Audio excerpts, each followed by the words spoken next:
नमस्कार। ब्रेक के बाद खबरों में एक बार फिर से आपका स्वागत है। मैं हूं हेमलता और खबरों की शुरुआत करते हैं राजधानी रांची से। झारखंड कैबिनेट में कुल 34 प्रस्तावों पर मुहर लगी है। इसमें सबसे खास है कि अब राज्य के बाहर की एजेंसियों की बुलावे पर कोई भी अधिकारी सीधे नहीं जाएगा।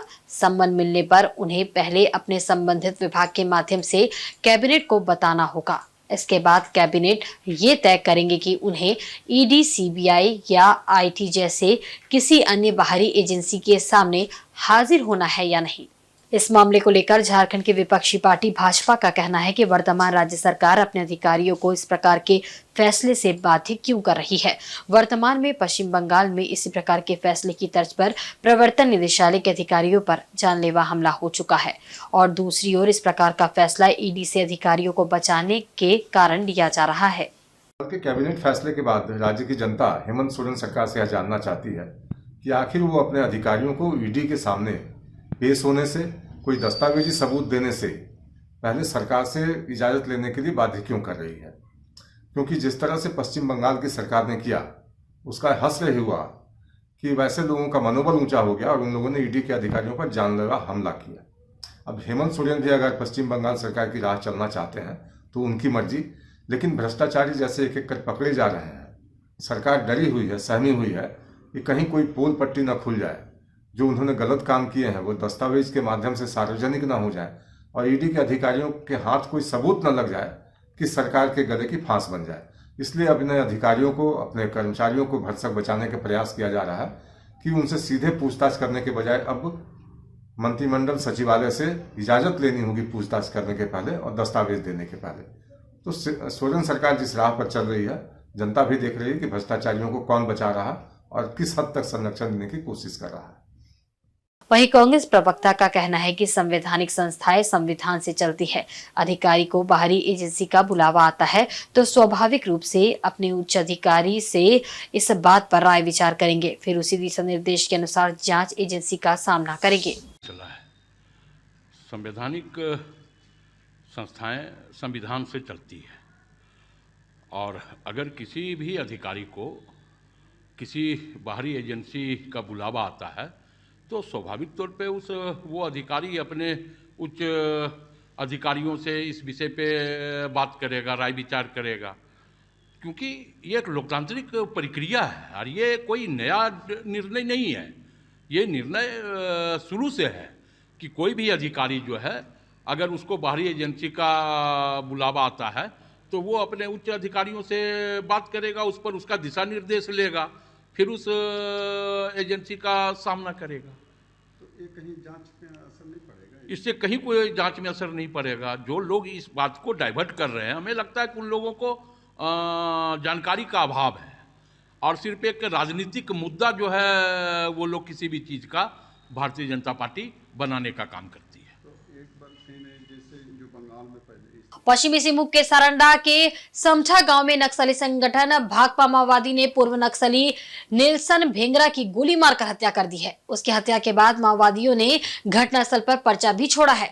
इस पर्चे पर माओवादियों ने नेल्सन भेंगरा पर पुलिस के लिए एसपीओ के तौर पर काम करने का आरोप लगाया है। इधर इस हत्याकांड से इलाके में सनसनी फैल गई है।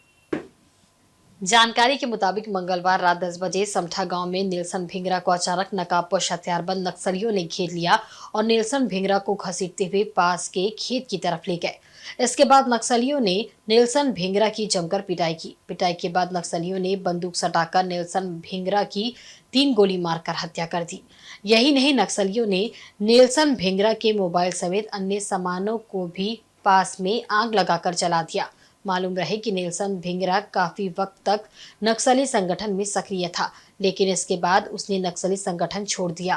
पिछले साल 2023 के 17 मई को नेल्सन भेंगरा को उड़ीसा के राउरकेला पुलिस ने सरकारी विकास योजना के कार्य में लेवी मांगने के आरोप में गिरफ्तार किया था।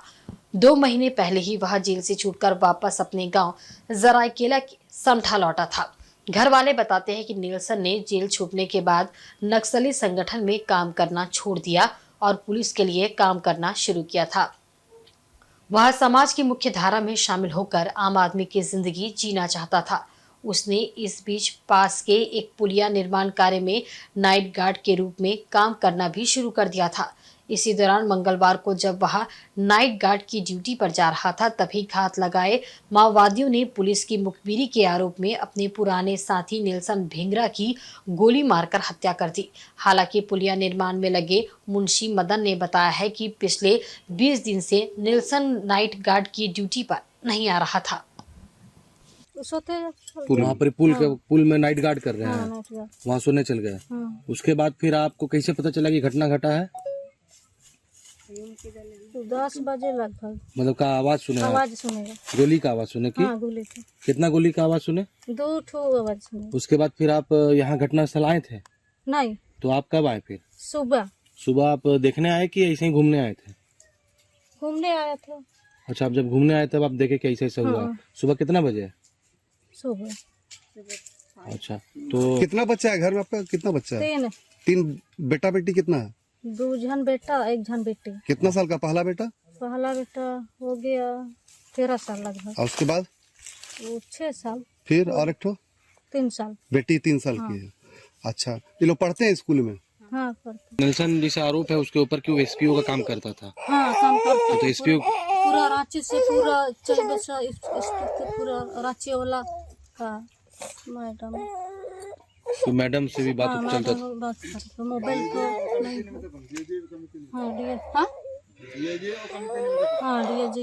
डीआईजी हम लोग यहाँ का डीआईजी जो है। अच्छा, वहाँ पे कुछ जला हुआ मोबाइल भी जला हुआ है वहाँ? हाँ, मोबाइल भी उसी का जला है? हाँ। अच्छा, तो मोबाइल और भी कुछ जलाया था क्या? नहीं। और कुछ जलाया तो जानकारी नहीं है? नहीं, जानकारी नहीं। मारा कहाँ घर है? तो मुंशी है यहाँ के आप? हाँ, मुंशी जैसे रखा नेल्सन यहाँ सोता था नाइट गार्ड में ना? कितना तारीख से नहीं आया है? 20 तारीख से नहीं आया। 20 तारीख से ड्यूटी में नहीं आ रहा है जी। कल भी रात को नहीं आया है? और इधर जमशेदपुर पुलिस को अपराधियों के खिलाफ कार्रवाई करने में एक बड़ी कामयाबी हासिल हुई है। पुलिस ने मुसाबनी के बेनाशौर में डकैती की योजना बनाते 6 अपराधियों को हथियार के साथ गिरफ्तार करने में सफलता पाई है। इसमें मानगो पुलिस हत्याकांड में संलिप्त 2 अपराधी भी शामिल है। ये जानकारी जमशेदपुर के एसएसपी किशोर कौशल ने एक प्रेस वार्ता में दी। उन्होंने कहा कि बीते शाम पुलिस को गुप्त सूचना मिली कि मुसाबनी थाना क्षेत्र के बेनाशोल गांव के स्वर्णरेखा नदी के किनारे कुछ अपराधी हार्वे हथियार के साथ डकैती की योजना बना रहे हैं। उसके बाद वरीय पुलिस अधीक्षक के निर्देश पर ग्रामीण एसपी ऋषभ गर्ग के नेतृत्व में एक टीम गठित की गई। उस टीम ने वहां छापेमारी की तो पुलिस को देख अपराधी भागने लगे। हालांकि पुलिस ने 6 अपराधियों को धर दबोचा। तलाशी लेने पर उनके पास से एक देसी कट्टा, 3 जिंदा कारतूस, एक चापड़ और अन्य सामान बरामद की गई। पूछताछ में अपराधियों ने बताया कि 8 जनवरी को तालाडी सुरदा क्षेत्र के डीवीसी पावर स्टेशन से कॉपर और एल्युमिनियम तार की चोरी की गई थी। उसके बाद वे दोबारा 9 जनवरी को बेनाशौर में डकैती करने वाले थे। अपराधियों के निशानदेही पर पुलिस ने चोरी किए गए 1 टन कॉपर और एल्युमिनियम का तार, कटर और सामान ढोने में प्रयुक्त किए गए 407 वाहन को जब्त किया है। वहीं गिरफ्तार अपराधियों में राजू तांती उर्फ भुवन तांती और शत्रुघ्न हांसदा बीते 8 दिसंबर को मानगो में हुई पुलिसकर्मी की हत्या में शामिल था। एसएसपी ने बताया कि राजू तांती पर मानगो, मुसाबनी चौका और तमाड़ में 8 आपराधिक मामले दर्ज है। वहीं शत्रुघ्न पर 3 मामले दर्ज है। गिरफ्तार सभी अपराधियों से आवश्यक पूछताछ के बाद न्यायिक हिरासत में भेज दिया गया।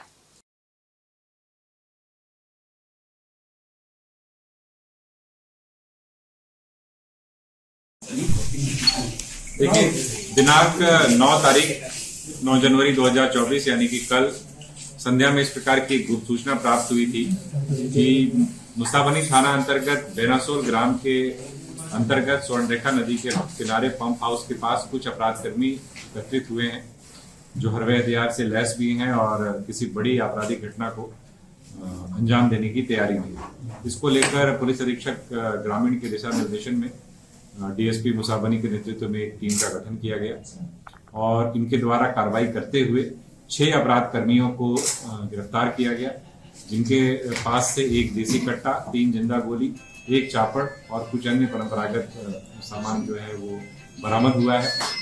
और जब इनसे पूछताछ की गई तो यह मामला भी संज्ञान में आया कि दिनांक 8-9 तारीख की रात्रि में तालाडी सुरदा स्थित डीवीसी पावर स्टेशन से इनके द्वारा कॉपर एल्यूमिनियम की तार की बड़ी मात्रा में चोरी की गई थी, जिसमें करीबन 1 टन कॉपर एल्यूमिनियम का तार और तार काटने के लिए जो लोहे के कटर्स वगैरह हैं और तार ढोने के लिए गाड़ी वगैरह का जो यूज किया गया था टाटा 460 का, वो भी बरामद हुई है।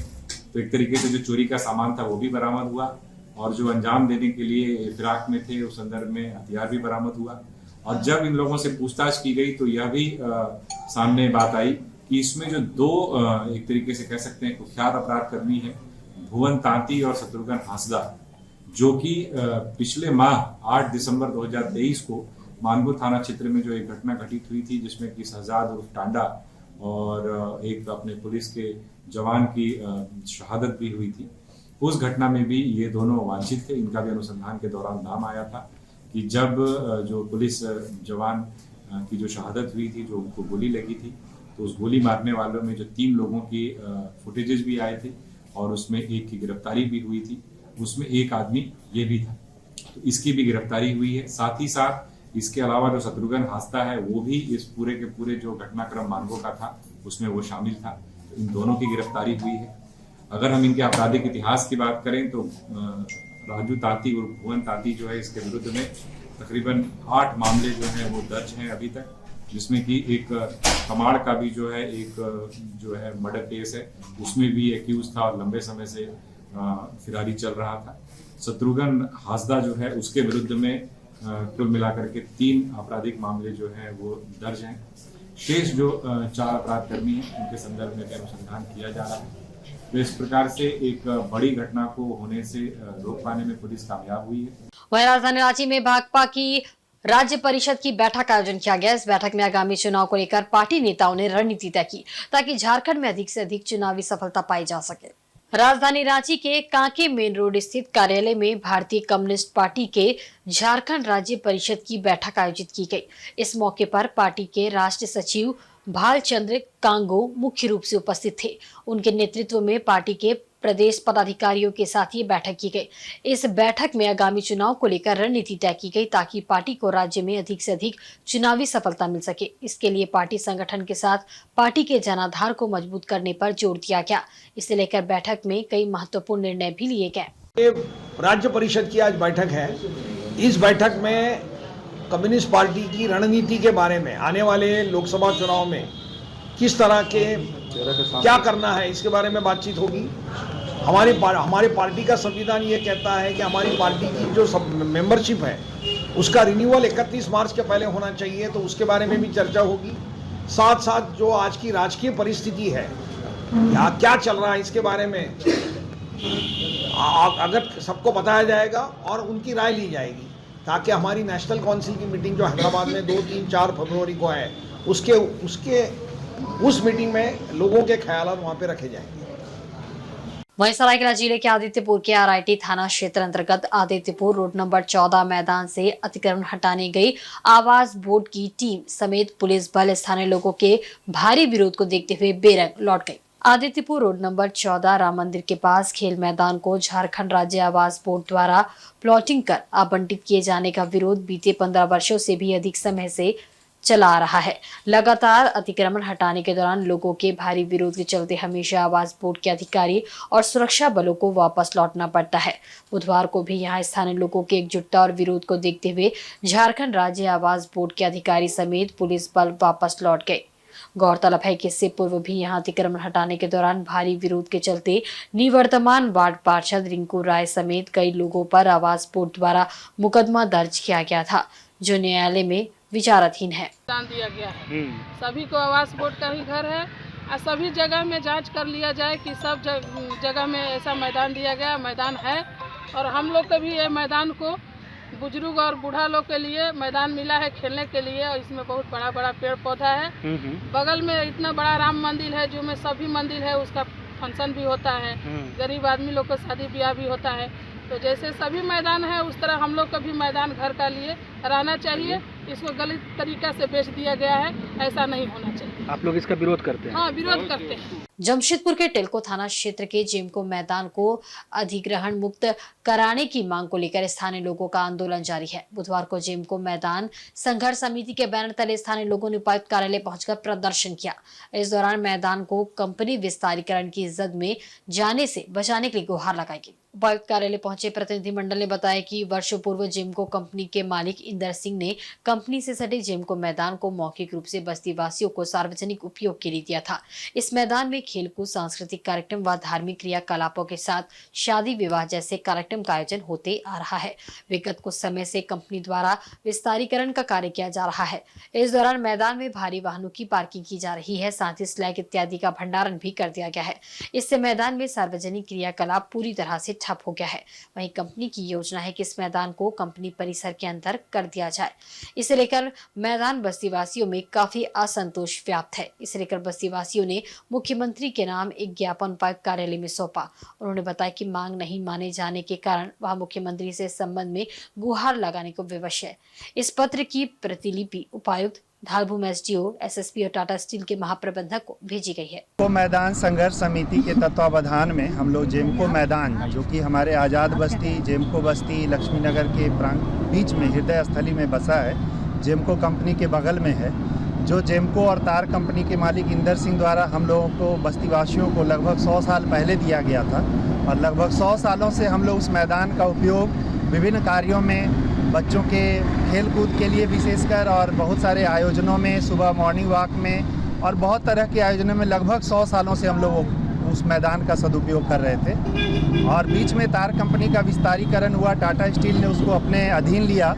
तो विस्तारीकरण के लिए उसको एनजीटी के माध्यम से जब सरकार से प्रदूषण सर्टिफिकेट लेना था, तो वो हम लोगों के साथ एक मीटिंग 3 प्लेट काली मैदान में, काली मंदिर प्रांगण में कराई और हम लोगों को समझा बुझा कर कि आपकी जो मांगे होंगी वो पूरी की जाएंगी, केवल ये सर्टिफिकेट मिलने में मदद की जाए। हम लोगों भी लालच बस की कंपनी खुलेगा तो रोज़गार मिलेगा। इस संदर्भ में मैक्सिमम लोगों ने 8 आउट ऑफ 10, लगभग 10 लोगों में 8-9 लोगों ने कंपनी खुलने को हामी भरी। और वहाँ कंपनी प्रबंधन ने सरकार के समक्ष ये वादा किया कि हम मैदान देंगे, साथ ही साथ बड़ा हॉल बना कर देंगे, चिकित्सालय बना कर देंगे। और ये सब करने के बाद जब उसको सर्टिफिकेट मिली है जुलाई अगस्त में, उससे पहले वो कंपनी का विस्तारीकरण कर रही थी, तो पीछे जो 4 लेन के पीछे से वो अपना आना जाना, माल का, स्क्रैप का, सब कुछ का आना जाना भारी वाहनों का हो रहा था। लेकिन जैसे ही सर्टिफिकेट मिला, वो खेल के मैदान के बीच से गाड़ियों का आना जाना शुरू किया, जिससे कि खेल का मैदान पूरी तरह क्षतिग्रस्त हुआ। बच्चे हटते गए और हम बस्तीवासियों को भी समझ में नहीं आया कि ये मैदान का हो क्या रहा है। और इसी हुआपों में कई महीने बीत गए। कंपनी बाउंड्री भी करने लगी मैदान का, तो यह सोच कर कि शायद मैदान को ही हमारे सड़क का चौड़ीकरण कर रही होगी और मैदान सुरक्षित करेगी। लेकिन जब बाद में पता चला और उनके इस कारगुजारी से पता चला कि नहीं, उनका इरादा है कि मैदान को ही हड़प लेंगे, तो हम लोगों के बीच सुगबुगाहट बढ़ी। हम लोग आनन फानन में गुरुद्वारा प्रबंधन के हॉल में एक मीटिंग बैठा है लोगों की, बस्तीवासियों की। और उस दिन तय हुआ कि पहले टाटा वालों से हम लोग जाके विनती करें कि आप जो वादा किए पहले वो पूरा कीजिए और उसके बाद आप अपना विस्तारीकरण जहाँ से करना वो करें। उसमें हम लोग बहुत सारे ऑफिसों में गए और अंत में हमें सप्ताह दिन का टाइम दिया गया, लेकिन 15-20 दिन का टाइम बीतने के बाद भी उधर से कोई रिस्पांस नहीं आया।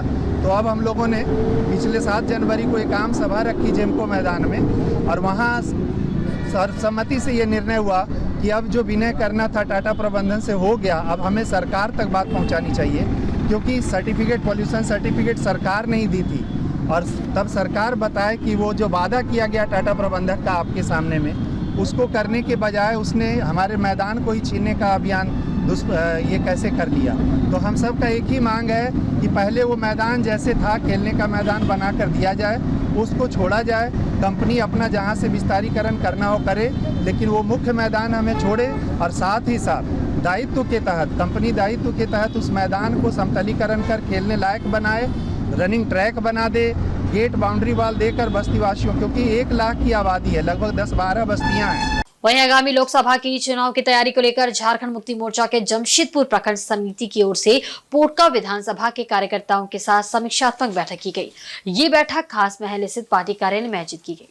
इस बैठक में पोटका विधानसभा के विधायक संजीव सरदार और प्रखंड कमेटी और पंचायत कमेटी के कार्यकर्ता उपस्थित हुए। बैठक में लोकसभा चुनाव के मद्देनजर पोटका विधानसभा के जमशेदपुर प्रखंड अंतर्गत 19 पंचायत के कार्यकर्ताओं के साथ बैठक कर जल्द से जल्द बूथ कमेटी बनाने का निर्देश दिया गया। वहीं विधायक ने कार्यकर्ताओं को कहा कि सभी पंचायत के जरूरतमंद ग्रामीणों को कंबल देने की सूची बनाएं। साथ ही पेयजल की समस्या को देखते हुए हर एक पंचायत में चापाकल की सूची बनाकर दे ताकि इन कार्यों को जल्द पूरा किया जा सके। वहीं विधायक संजीव सरदार ने कहा कि झारखंड सरकार के द्वारा जन कल्याणकारी योजना के तहत कई महत्वपूर्ण योजनाएं चलाई जा रही है। उस योजना का लाभ हर एक जरूरतमंद लोगों को मिले, इसे लेकर घर घर जाकर सूची बनाएं और उसको पूरा करें। 19 पंचायत में समीक्षात्मक बैठक प्रखंड कमेटी की ओर से आयोजित किया गया और इसमें मुख्य एजेंडा था कि आने वाला चुनाव को लेकर कैसे बूथ कमेटी जल्द से जल्द बनाया जाए। कारण यही है कि केंद्रीय कमेटी की ओर से झारखंड मुक्ति मोर्चा को निर्देशित है जिला कमेटी, और जिला कमेटी भी हर एक प्रखंड में प्रभारी भी नियुक्त किए हैं बूथ कमेटी बनाने का। तो आज उसी के लिए कितने बूथ कमेटी बना है नहीं बना है उसी का समीक्षा हुआ और जल्द से जल्द सभी नेताओं को पंचायत कमेटी को निर्देशित किया गया कि बूथ कमेटी जल्द से जल्द बनाएं। और साथ ही साथ झारखंड सरकार द्वारा पूरे झारखंड में हर एक क्षेत्र के जो पेयजल समस्या को दूर करने के लिए चापाकल की व्यवस्था हो रहा, उसी के तहत आज हमारे क्षेत्र में भी हर एक पंचायत में 10-10 चापाकल की व्यवस्था इस जमशेदपुर प्रखंड अंतर्गत सरकार द्वारा निर्देशित है। और उसी के तहत हम लोग जो जमशेदपुर क्षेत्र जो बागबड़ा क्षेत्र है, सुंदरनगर क्षेत्र, करंडी क्षेत्र, इस क्षेत्र में जो जल स्रोत है कभी नीचे चली गया 800 से नीचे, इसलिए हम लोग 10 के बदले में 5 का प्रस्ताव देने का संगठन की ओर से सरकार को भेजने का काम किया जाएगा। और साथ ही साथ इस ठंड को देखते हुए जो झारखंड सरकार माननीय मुख्यमंत्री हेमंत सोरेन जी जो असहाय है और जो गरीब हैं और जिनके पास व्यवस्था नहीं है गरीब ठंडा के दिन में गर्म कपड़ा लेने के लिए, वैसे लोगों को कंबल की भी वितरण सरकार द्वारा हर एक पंचायत में किया गया है। उसके उपरांत अगर कहीं ऐसे गरीब असहाय लोग हैं अगर कंबल उनको तक नहीं पहुंच पाया है, वैसे स्थिति में झारखंड मुक्ति मोर्चा जमशेदपुर प्रखंड कमेटी काल जो है हमारे विश्व गुरु शिबू सोरेन जी के जन्म जयंती, उस जयंती के अवसर पर इस प्रखंड में वैसे व्यक्ति तक जो असहाय गरीब है उनका तक कंबल वितरण का भी कार्यक्रम रखा गया। एक और जहां सरकार द्वारा ड्रॉप आउट बच्चों को विद्यालय से जोड़ने के लिए समय समय पर अभियान चलाया जा रहा है, वहीं दूसरी ओर पोटका के हल्दी पोखर पूर्वी पंचायत अंतर्गत नवदीप नगर के आधा दर्जन से ज्यादा हरिजन छात्राएं विद्यालय से ड्रॉप आउट हो चुकी है। इसे सरकार के अभियान की जमीनी हकीकत समझा जा सकता है। दरअसल विद्यालय में बच्चों की उपस्थिति बढ़ाने के लिए सरकार की ओर से सीटी बजाओ बच्चों को बुलाओ अभियान चलाया जा रहा है। वहीं दूसरी ओर कारण जो भी हो, लेकिन विद्यालय प्रबंधन द्वारा इन छात्राओं की अनुपस्थिति का कारण न कभी जानने का प्रयास किया और न ही इन बच्चों को विद्यालय में जोड़ने के लिए प्रोत्साहित किया गया। इस कारण बीच में ही विद्यालय छोड़कर सभी छात्राएं एक तो दूसरी जगह काम पर या घर पर ही रहकर समय बर्बाद कर रही है। 9-10 ऐसे मेरे पीछे में जितनी भी लड़कियां खड़ी है, ये सभी आर्थिक तंगी, घर पर पिता की आकस्मिक मौत, साथ ही साथ में विद्यालय से घर तक की काफ़ी दूरी, यही सब कुछ कारण है। जैसे बच्चे ड्रॉप आउट कर चुके हैं और ड्रॉप आउट के साथ साथ में देखा जाए कि समय के साथ इनका उम्र भी बढ़ता जा रहा है और इनका भविष्य खराब होती जा रही है। और ऐसे देखते हुए पंचायत में तेजस्विनी परियोजना आई थी, जिसे हमें उम्मीद थी कि बच्चों को शिक्षा से जोड़ करके इनका उत्थान होगा। लेकिन तेजस्विनी में जोड़ने के बाद लास्ट टाइम एग्ज़ाम हुई थी मैट्रिक का, उसके बाद से अभी तक का तेजस्विनी का क्लासेस बंद है, जिस चीज़ को लेकर मैं बहुत ज़्यादा चिंतित हूँ। और ऐसी स्थिति में बच्चों से मैं मिलने आई और साथ ही साथ में इन्हें मैं मोटिवेट कर रही हूँ, मार्गदर्शन कर रही हूँ, ताकि आने वाले समय में इन्हें विद्यालय से जोड़ने का काम करूँगी और यथासंभव इन्हें सहयोग करने की कोशिश करूँगी। इन ड्रॉप आउट बच्चों का हालचाल जानने जब मुखिया देवी कुमारी नवदीप नगर पहुंची तो छात्राओं से बात करते हुए पूछा कि आखिर विद्यालय नहीं जाने का कारण क्या है। तो छात्राओं ने कहा कि घर से विद्यालय की दूरी 3 किलोमीटर होने तथा गरीबी के कारण फॉर्म नहीं भर पाने की स्थिति में विद्यालय छोड़ चुकी है। मुखिया ने कहा कि बच्चों को विद्यालय से जोड़ने के लिए उन्होंने तेजस्विनी क्लासेस से जोड़ा था, मगर तेजस्वी क्लासेस शुरू नहीं होने की स्थिति में बच्चे ड्रॉप आउट हो चुके हैं। वहीं कईयों की कुछ और परेशानियां हैं जिस कारण वे ड्रॉप आउट हो चुके हैं। कालंदी है, हम 8 तक पढ़े हैं। हम जब स्कूल निकले ना तो मेरे पापा जी का डेथ हो गया। तो डेथ हो जाने के बाद मेरी मम्मी बोली कि हम तो 3 जन हैं, हम घर चलाएंगे ना, तेरे को पढ़ाएंगे। अरे दूर हो गया, साइकिल भी नहीं था उस टाइम, पैसा का ज़रूरत था एडमिशन होने का, तो इसीलिए मेरा छूट गया। तो मेरे मम्मी बोले अभी नहीं सकेंगे, एक को पढ़ा रहे हैं, हॉस्टल में थी, और एक मेरा भाई स्कूल में पढ़ा था, हम घर में थे। हो गया 3 साल, 3 साल ना 2 साल हो गए। हम पढ़ते थे गिरी भारती में, 9 क्लास में भर्ती हुए, छोड़ दिए। यहाँ स्कूल दूर हुआ इसलिए छोड़ दिए। साइकिल का पैसा नहीं मिला? साइकिल का पैसा नहीं मिला। कस्तूरबा में आवेदन की थी? हाँ किए थे, नहीं हुआ। हाल तो अभी याद नहीं है फिलहाल, लेकिन हम छोड़ दिया 10 में नॉन मैट्रिक। पैसा का कारण में हम मैट्रिक नहीं देने सके। उसके लिए मतलब जब फॉर्म लेने गए थे ना तो बोला कि पैसा लगेगा। तो फिर हम आके मम्मी से बात किए कि मम्मी वहाँ पे फॉर्म के लिए पैसा लग रहा है। तो मम्मी बोली कि अभी पैसा तो नहीं है, इसीलिए हम देने नहीं सके, फॉर्म भरे ही नहीं तो मैट्रिक नहीं देने सके। वहीं जमशेदपुर के पोटका विधानसभा के जमशेदपुर प्रखंड के पीछे 5000 मीट्रिक टन अनाज गोदाम का भूमि पूजन विधायक संजीव सरदार के हाथों हुआ।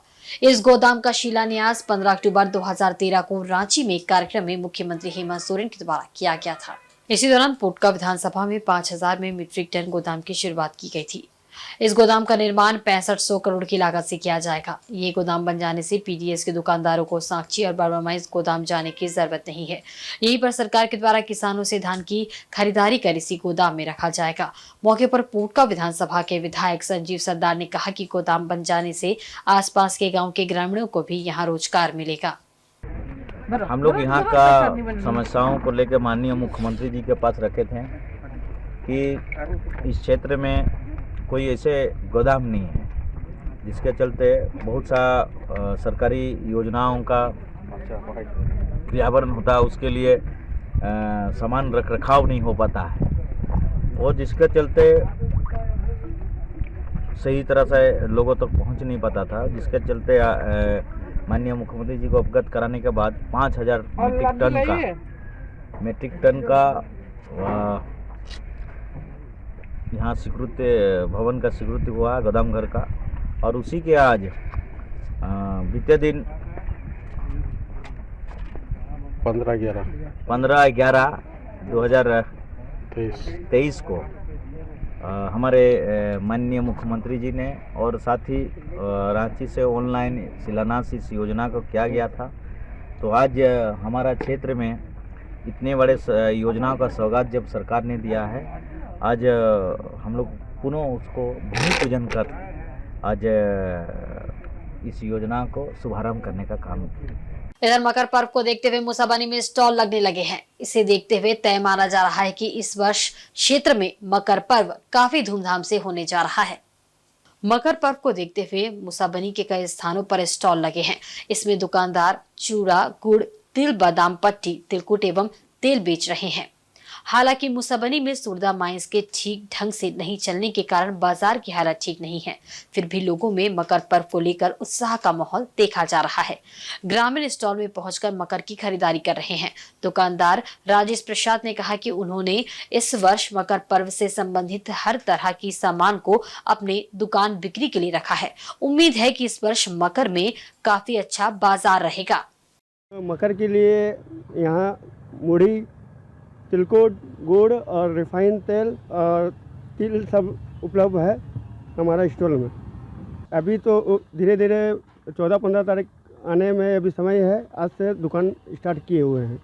वहीं जमशेदपुर प्रखंड अंतर्गत पूर्वी गदरा पंचायत भवन में पूर्व उप मुखिया बिरजू पात्रों ने अपनी मां की याद में मां निरासो सेवा समिति के बैनर तले रक्तदान शिविर का आयोजन किया।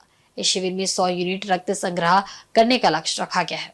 इस मौके पर भारतीय जनता पार्टी किसान मोर्चा के प्रदेश उपाध्यक्ष राजकुमार सिंह मुख्य अतिथि के रूप में उपस्थित हुए।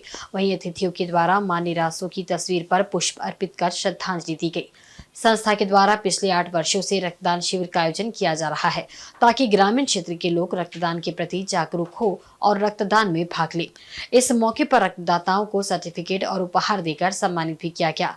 भाजपा नेता राजकुमार सिंह ने कहा कि ग्रामीण क्षेत्र के युवा रक्तदान शिविर में बढ़ चढ़कर भाग लेते हैं और इस रक्तदान महादान में रक्तदान कर लोगों की जिंदगी संवारने का काम करते हैं। वहीं पूर्व उप मुखिया बिरजू पात्रो ने कहा कि इस रक्तदान का मुख्य उद्देश्य है कि हमारे गांव के ग्रामीण रक्तदान करने से डरते थे। इसके कारण इस क्षेत्र के लोगों की रक्त के अभाव में मृत्यु हो जाती थी। इस कारण ग्रामीण क्षेत्र में रक्तदान शिविर लगाकर लोगों को रक्तदान के प्रति जागरूक किया जाता है। सेवा समिति के द्वारा गदड़ा पंचायत मंडप में रक्तदान शिविर का आयोजन किया गया है और इसमें हमारे भाई बिरजू पात्रो जी, उनके माता जी के पुण्यतिथि पर एक कार्यक्रम होता है और इससे बड़ा और श्रद्धांजलि कुछ नहीं हो सकता है कि अगर एक हम खून किसी का दिलाते हैं तो उसमें 3 लोगों का जान बचता है। और पहले गांव के लोग भागा करते थे कि हमको ब्लड नहीं देना, लेकिन आज गांव के लोग इतने जागरूक हो गए हैं और लोग आकर अपने से खून देने का काम करते हैं। मैं अपनी ओर से माता जी को श्रद्धांजलि अर्पित करता हूँ और बिरजू पात्रो जी, विश्वजीत जी को आभार व्यक्त करते हैं कि इतने पुण्य कार्यों में जो आज रक्तदान शिविर में हमें बुलाया है, इसके लिए बहुत हम आभारी हैं। और इसी तरह और हम लोगों को जागरूक करते रहे ताकि जमशेदपुर पहले भी अव्वल रहा है खून देने के मामले में, किसी की जान नहीं गई है, आगे भी इस तरह का बने रहें और सभी लोग ब्लड दें। ब्लड देने से अपना भी हेल्थ सही रहता है और लोगों का जान भी बचाया जा सकता है। हम लोग मां निरासो सेवा समिति के द्वारा ये आयोजन किया जाता है। रक्तदान शिविर 2017 से कंटिन्यू करते आ रहे हैं। मेरी मां स्वर्गीय निरासो देवी, उनकी याद में ये रक्तदान शिविर करते हैं। एक्चुअली क्या था ना कि हम लोग ग्रामीण क्षेत्र, बहुल क्षेत्र से बिलोंग करते हैं। इस क्षेत्र में एक समय ऐसा भी था कि ब्लड का बहुत कमी हो जाया करता था, बहुत आदमी मरते थे और ब्लड मिलता था नहीं था, जानकारी नहीं था यहाँ के लोगों को। तो हम लोग एक जागरूकता चलाया कि रक्त देने से क्या फ़ायदा है, आपका शरीर का क्या फ़ायदा है और इससे मिलने वाली सारी सुविधाओं के लिए हम लोग जानकारी दिया। और 2017 से मेरे माँ का नाम से हम लोग ये रक्तदान शिविर का आयोजन किया और जब से करते आ रहे हैं तब से हमारे राजकुमार भैया जी हैं जो पहले जिला परिषद उपाध्यक्ष हुआ करते थे पूर्व, तब से लेके अभी तक हम लोगों को हमेशा सहयोग करते रहे हैं। और बारेडी स्थित डेफोडिल्स हाई स्कूल का 33वां वार्षिक खेलकूद प्रतियोगिता जमशेदपुर के एग्रीको ट्रांसपोर्ट मैदान में हर्षोल्लास के साथ संपन्न हुआ। इस प्रतियोगिता में स्कूल के एलकेजी से 10वीं तक के लगभग 250 बच्चों ने भाग लिया। उनके बीच बिस्कुट खाओ दौड़, जोड़ा बैल दौड़, चम्मच रेस, रिले रेस सहित कई प्रकार के प्रतियोगिता आयोजित की गई। वहीं प्रतियोगिता में विजेता बच्चों को पुरस्कार देकर सम्मानित किया गया। इस दौरान स्कूल के शिक्षक, शिक्षिकाएं, बच्चे एवं काफी संख्या में अभिभावक उपस्थित थे। इस मौके पर स्कूल के प्रिंसिपल मिथिलेश प्रसाद श्रीवास्तव ने कहा कि प्रतियोगिता का उद्देश्य बच्चों में सर्वांगीण विकास के साथ शारीरिक और मानसिक रूप से उन्हें बढ़ावा देना है।